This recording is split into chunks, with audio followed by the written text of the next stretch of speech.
it sort of goes out the window really with Led Zeppelin. They're listening to the wrong album. This is the wrong band. They've made a mistake with the review. Well, let's suppose that it's complimentary. We'll suppose that, yes. Early 1969, a small smoky club in Los Angeles. 4 young men step on stage. Within seconds, the air is shaking. It's not just loud, it's a sound nobody has heard before.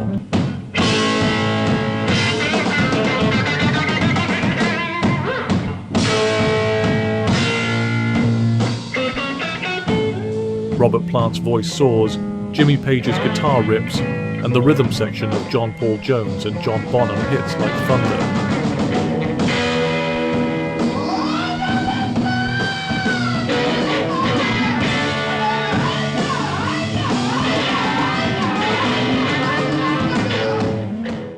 By the end of the night, the crowd is stunned, jaws open, and the headlines the next morning will reach for a new phrase: heavy metal.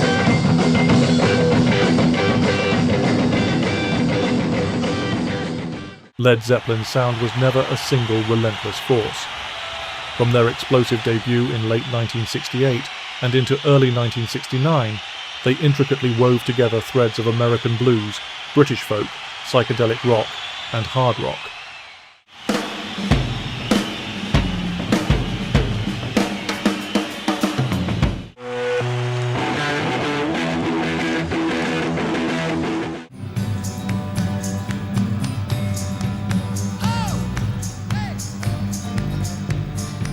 Don't know how I'm gonna tell you. I can't play with you no more.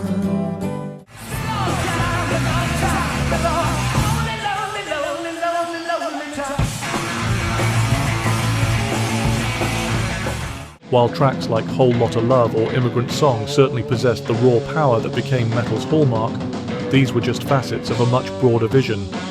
Jimmy Page, the band's visionary guitarist, explains, We had real serious power to our playing. We were powerful.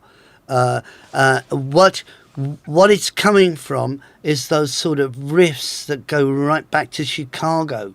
The whole movement of the once the blues went from this sort of from the acoustic, what they call the country blues, to city blues, and all the things that they were getting up to, all this sort of riff, this hypnotic sort of trance riff. As far as heavy metal goes, we might have inspired a lot of heavy metal people, but you think the fact is, as I've just been saying earlier on, there's so many textures to Led Zeppelin that goes far beyond, like anything that could be sort of akin to what you might call heavy metal is it sort of goes out the window really with Led Zeppelin, because it just covers so much musical ground. while many early metal bands built on aggression,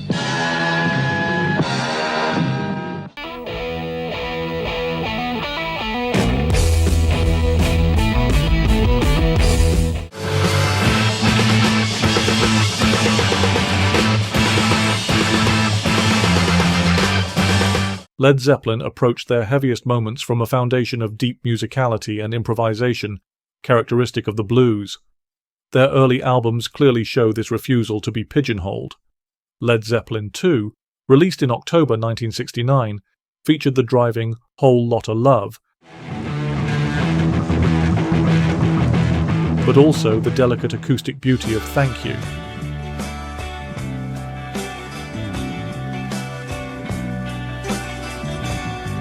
This growing acoustic sensibility was no aberration, it pointed to an evolving approach.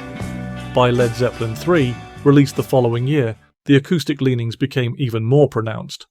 John Bonham confirmed this in an interview while on tour in Australia.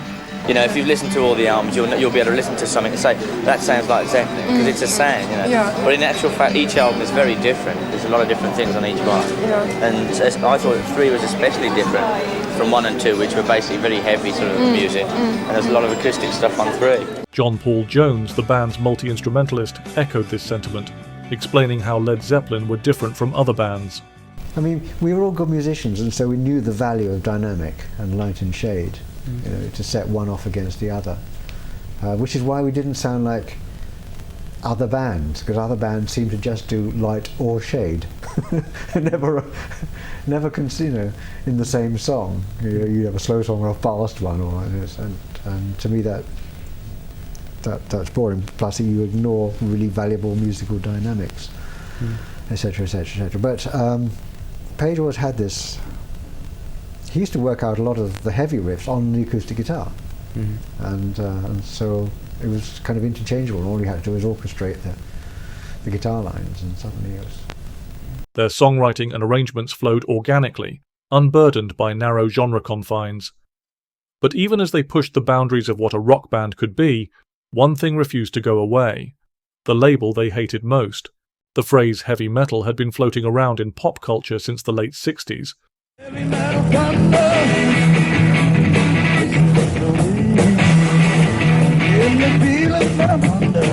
But by the early 70s, it became a convenient way for journalists to describe the sheer force of bands like Black Sabbath, Deep Purple, and Zeppelin. The problem? Zeppelin hated it, and the more the press used it, the more they fought back. But no matter how hard they pushed, the label stuck like glue. Robert Plant expressed this frustration, calling the term a lazy thing that didn't reflect their musical range. They felt the media often missed the nuances, preferring to paint them with a broad, ill-fitting brush. News reports from the early 70s often struggled to define Led Zeppelin's sound. Reviews frequently used heavy rock, hard rock, and electric blues, and even acid rock. The name of the group, Led Zeppelin. They've been around for years, popular with the acid rock crowd, big on album sales. While heavy metal sometimes appeared, the band never embraced it. They saw it as too simplistic to capture their musical depth, or the sheer musicality that underpinned their powerful sound. And as the critics got louder, Zeppelin responded in the only way they knew how, by changing their sound yet again.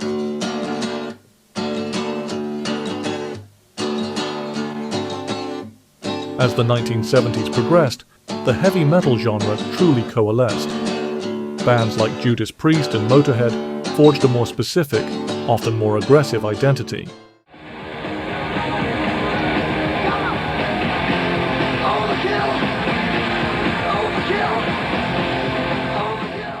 While Led Zeppelin undoubtedly influenced these artists, their own musical trajectory continued to expand. They incorporated elements of funk, reggae, and Middle Eastern music into their later albums, further distancing themselves from a purely heavy metal sound. Take Kashmir, from 1975's Physical Graffiti.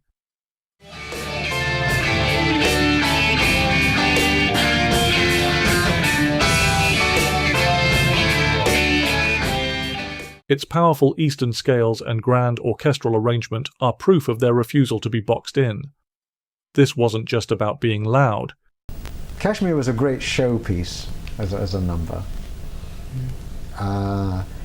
It was very theatrical and the grand gesture, and it was.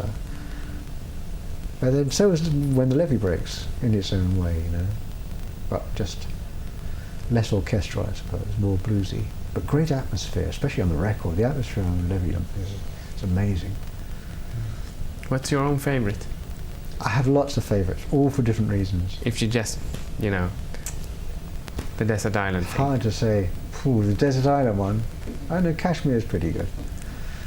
At the time, for Led Zeppelin to have something with like full orchestral parts on it was pretty radical. But I had heard it that way right from the get-go, before I even got in there with John Bonham. The beauty of going back to Headley was to have this huge drum sound in the hall, and I heard it in orchestral terms. So it sort of really manifested and just was really brilliant. How wonderful to be able to go back and to be able to do it again in with that hallway that we saw on It Might Get Loud. Yeah. Well, when the curious thing was that in It Might Get Loud, I went in there and it was a bit overwhelming, sort of revisiting, and when I was just sort of coasting to talking about it, and I even forgot to say or mention, because it was such a blast walking in through the door, and they wanted to document your every move and your every expression. I even forgot to say that Kashmir was even recorded there. From the start, Zeppelin always had a focus on dynamics, which allowed their heaviest moments to have even greater impact, creating a dramatic tension less common in the traditional heavy metal scene. Think of Stairway to Heaven, a song that epitomizes this approach. It begins with a delicate acoustic melody, gradually building in intensity through folk-infused verses, before culminating in a powerful, distorted rock crescendo. Calling it simply heavy metal ignores the intricate craft and profound emotional journey that made it a classic. Page had this idea of this long number that had different changes in it, and it was obviously going to be something good and something very interesting, something not done before really anywhere else. So I can't think of anything else that it was like at the time, and it's certainly, when you finish a track, you know how successful they are as to what you were aiming for, as to what was finally realised, which is really the only way you can judge music, recorded music especially. And it was very successful. It did all the things we wanted with the arrangement and everything else. You know, as I said, it had this great dynamic and the solo at the end and then the final chorus. It's just, you know, it was great pop music apart from anything else, never mind rock. Their improvisational approach to live performance also set them apart. Led Zeppelin's concerts were legendary sprawling affairs where songs stretched and morphed into 20-minute epics. These were not mere reproductions of studio tracks. They were fluid, extended jams showcasing the band's collective prowess. This was more akin to the spirit of blues and jazz improvisation than the often more rigid structures found in early heavy metal. You know, because when we played the Forum, it was going on for 3.5 hours, and it was like Jonesy was playing piano concertos, and Pagey was like doing everything that you could possibly do to a guitar, and all this sort of, you know, and it was going on. In the end, I was like an innocent bystander smoking loads of cigarettes and watching from the wings. So we said, this time we'll cut it all down short, just bang, bang, bang. Like, of course it never happened. And now it's 3.5 hours, said again. John Bonham, the band's powerhouse drummer, was another reason the heavy metal label felt incomplete. While his drumming was undeniably heavy, his style was also incredibly nuanced. He incorporated elements of funk, jazz, and even Latin rhythms. John Bonham just so happens to be the best rock drummer ever. And I told him I loved his bass drum. I loved the bass drum thing he did. And just the first track blew me away because he was doing all this fancy bass drum stuff which nobody else could do. So, you know, he was the best in terms of speed, technique and power and sound. So he really had all his ducks in a row. His solos were not just about brute force, they were complex, percussive showcases of his remarkable technique and feel. To reduce his contribution to mere heavy metal drumming would be to diminish his extraordinary talent.